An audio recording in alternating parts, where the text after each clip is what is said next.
Vamos lá, pessoal, para a nossa segunda parte da aula.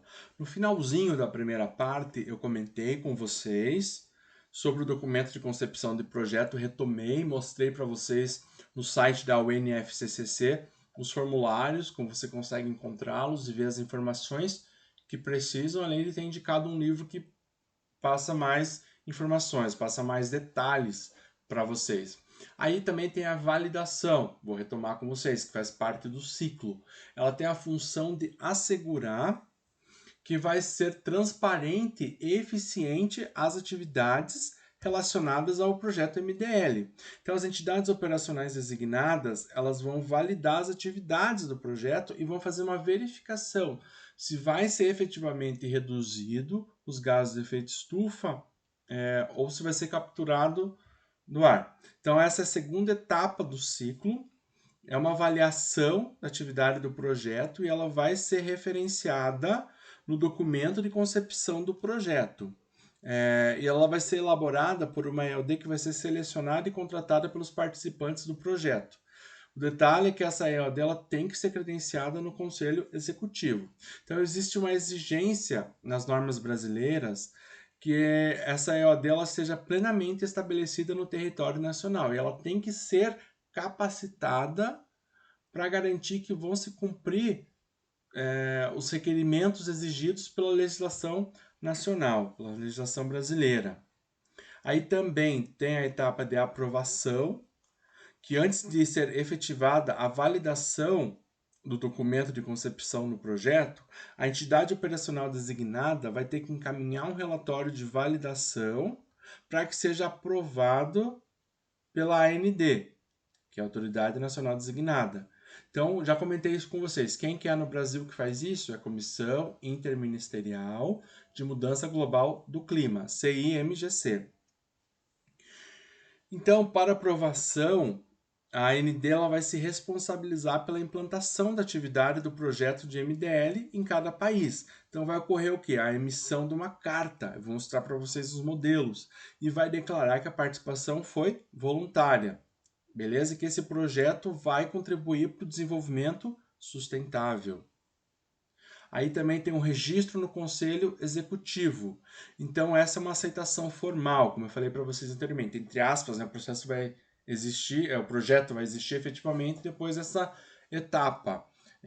Então, esse Conselho Executivo vai ter essa função relacionada ao registro. Ela vai ter base no relatório da validação que foi emitido pela entidade operacional designada e também pela carta de aprovação que foi emitida pela AND.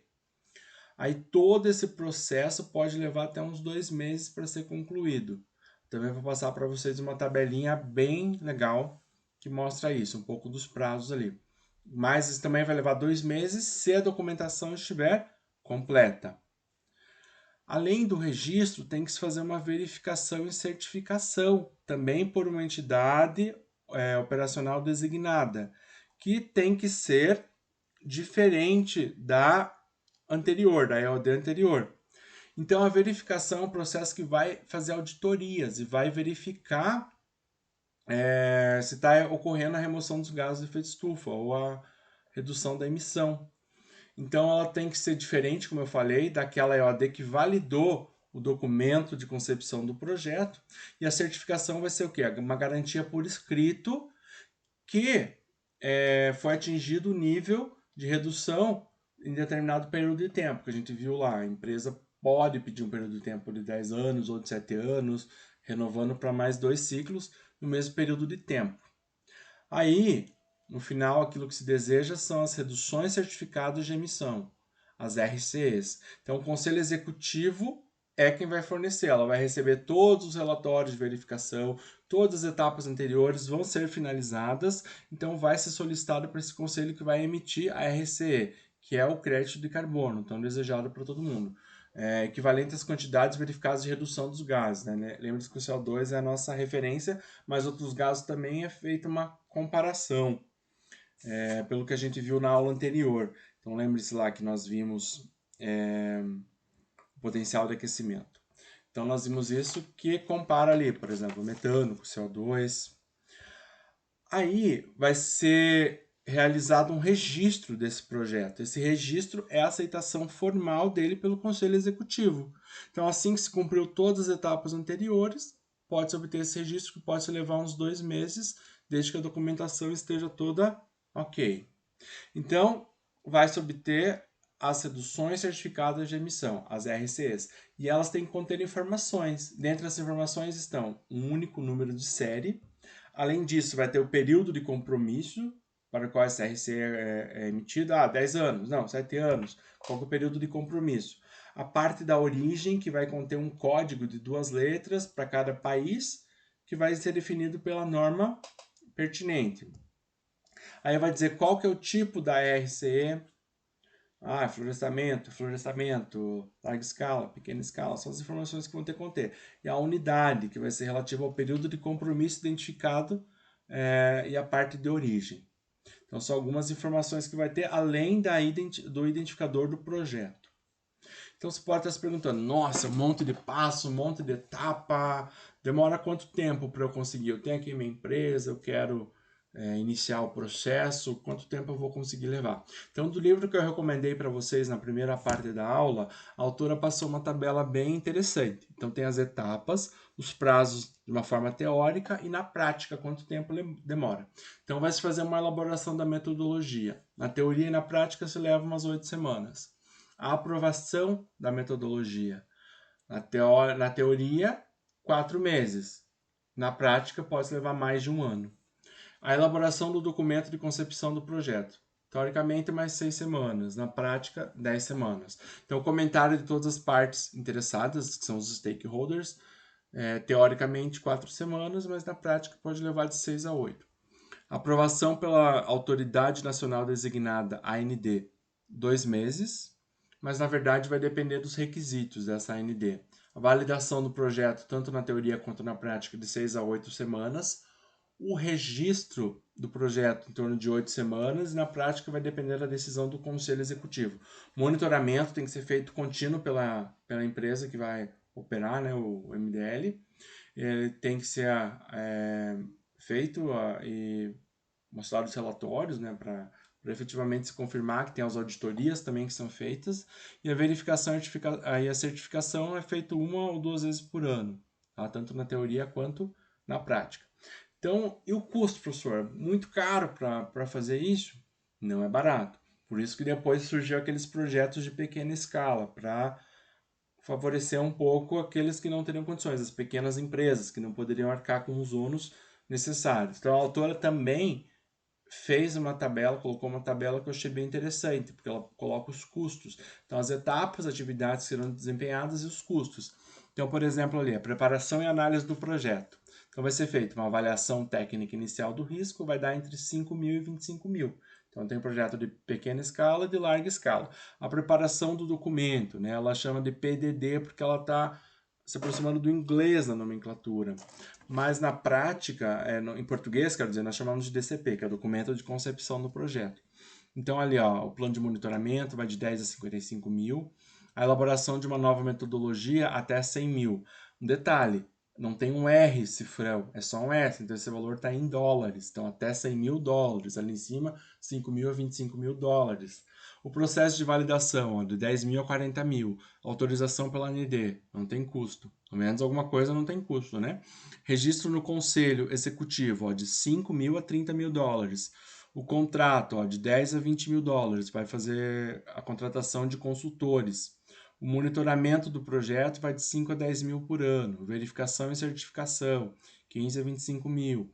Então ali tem as emissões, são os valores que vão variar um pouquinho. Então o total do custo ali vai estar estimado entre 60 mil dólares e 205 mil dólares. Então, algo que eu achei bem interessante é que no site da UNFCCC você consegue achar muitas informações sobre os projetos que foram solicitados, que foram aprovados, que foram rejeitados. Então, vamos dar uma olhada ali. Eu tinha mostrado para vocês anteriormente os formulários, né, as formações, o que você precisa ali, os 3 tipos. Agora também no mesmo site nós podemos achar as informações. Por exemplo, você quer procurar sobre um projeto, ó, busca de projeto. Então, se conhece o título, coloca ali o título, ó, qual que é o tipo de projeto, qual que é a escala, pequena ou grande escala, larga escala, o status. Ó, foi registrado, foi solicitado o registro, ó, rejeitado. Então tem vários tipos ali. Ó. Você conhecer o número de referência, pode colocar e você consegue achar as informações sobre esse projeto. Então, por exemplo, aqui, ó, atividades de projeto, que você pode obter aqui as informações, ó. Então, aqui o projeto ó, que foi rejeitado, né? O MDL, ó, que estão em revisão. Aí tem o número de projetos, ó, registrados, 7.830. Então, aqui tem os valores, você consegue, pelo site da Convenção Quadro das Nações Unidas sobre as Mudanças de Clima, pegar as informações que você precisa. Então, vou pegar uma dessas qualquer, acho que eu já cliquei ali, ó, os projetos que foram registrados. Então aqui tem o título do projeto, a referência, a data, ó, período de revisão, então é 26 de junho, 23 de julho, o local ali, Madagascar, né? E assim vai, ó, Índia, República Dominicana. Então você consegue as informações que você precisa, ó. Aqui mais uma, ó, os projetos que foram rejeitados. Então aqui tá os países, ó, tem projeto do Brasil aqui, da Índia, do Chile, Etiópia, ó. Então a data que foi submetido e rejeitado, ó. Então aqui tem algumas explicações também, ó. Algumas notas.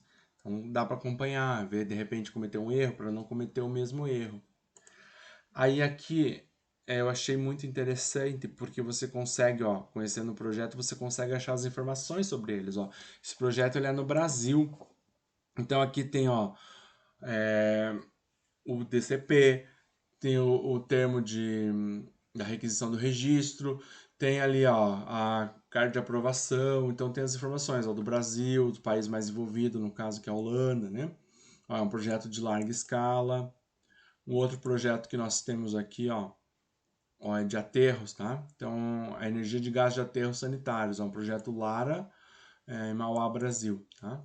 Então, no aterro Lara, então aqui até já achei um pouquinho sobre ele, ó. Então, o projeto aproveita gás do lixo para gerar energia elétrica e também o crédito de carbono. Então, ó, o projeto Lara Energia, do grupo Lara, prevê a geração de energia elétrica a partir do aproveitamento do gás do lixo do aterro da Lara, em Mauá, São Paulo. Tá aqui, ó, você já consegue saber as informações, ó, no Brasil, Mauá, né?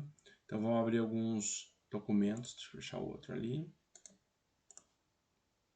Vou abrir algumas informações para vocês visualizarem como é interessante, como você consegue muita informação sobre os projetos. Então, estou mostrando isso para vocês porque isso está aberto na internet. Então, não estou mostrando nada que seja sigiloso, né? Então, está aqui no site deles, você consegue abrir e verificar.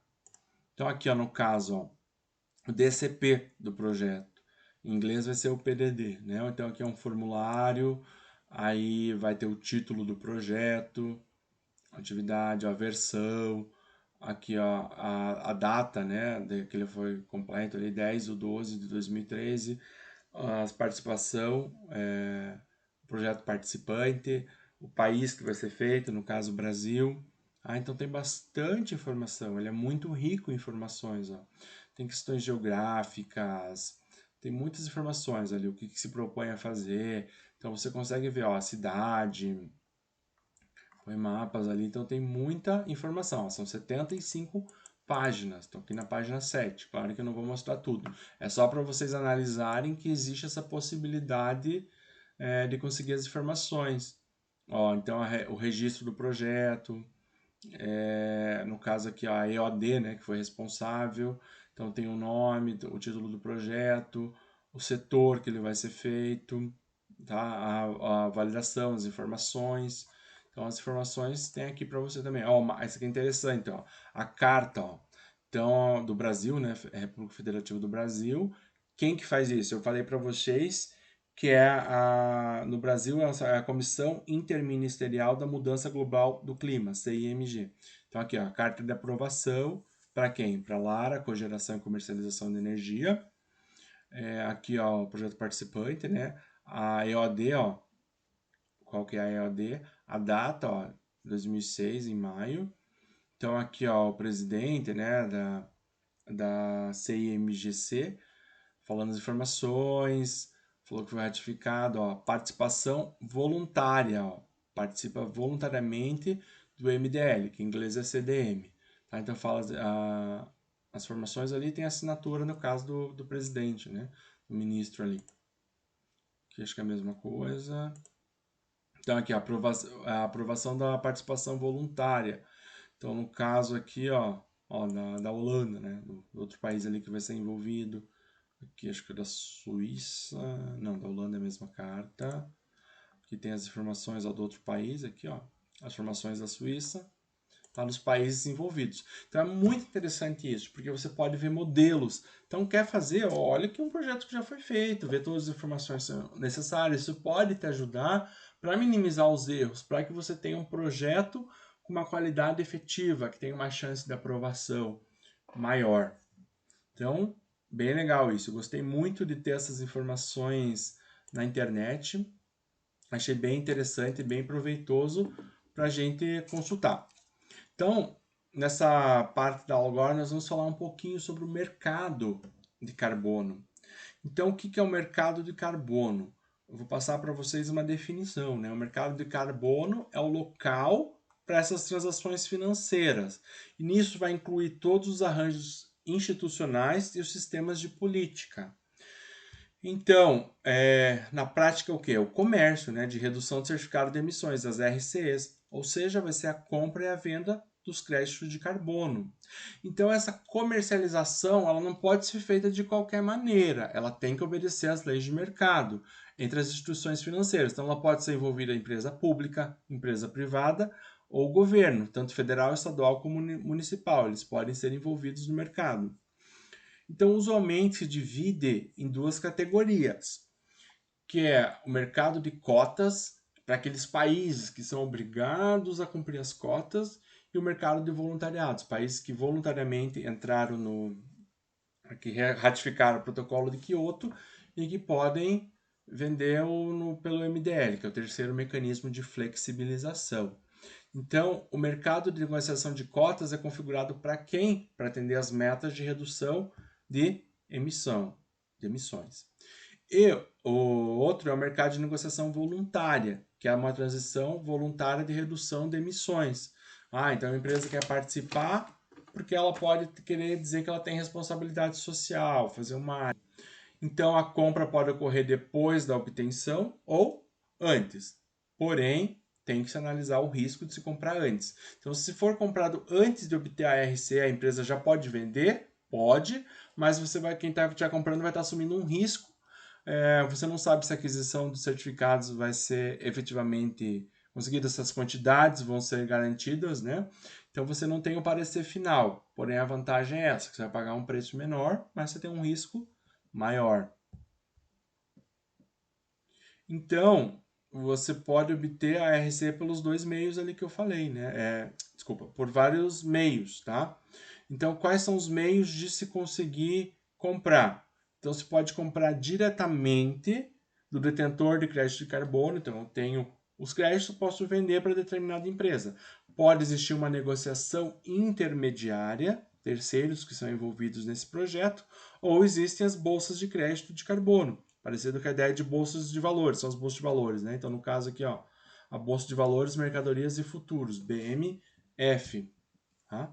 Então, vou mostrar para vocês alguns gráficos que eu também tirei ali do site da UNFCCC. Então, eu tirei desse ano, ó, que fala a distribuição do registro de projetos de escalas. Então, tem o total de projetos registrados, ali está o número 7.829, é um dado muito atual. 40% é de pequena escala, 60% é de larga escala. Também o site fornece para a gente a distribuição dos projetos por região. Aqui está bem genéricozão, ó, tipo África, Ásia, Pacífico, economias em transição, América Latina e Caribe. Então tá ali, ó, América Latina e Caribe, 12%, 12,9%, quase 13%, na verdade, né? E quem predomina, a Ásia e o Pacífico, com 83,6%. Então a distribuição das RCEs, em inglês é CR, né? Então tem essa pequena diferença. Então aqui a gente tem em porcentagem ali em cima, ó. Quem está predominante? A China. Então a China ali está com mais de 50%. Depois vem a Índia, a República da Coreia e o Brasil está ali em quarto. Aí tem a distribuição por escopo, os tipos de projetos que são, de energia, de manufatura, agricultura, seja lá o que for, de transporte, tem um monte ali. Aí existem as porcentagens também. Então esse site da UNFCCC é bem legal porque ele dá muita informação. Então, basicamente, a parte do guia do projeto do MDL, estamos encerrando aqui. Aqui foram algumas das referências que eu utilizei nessa aula. Aguardo vocês para a nossa próxima aula. Obrigado pela presença.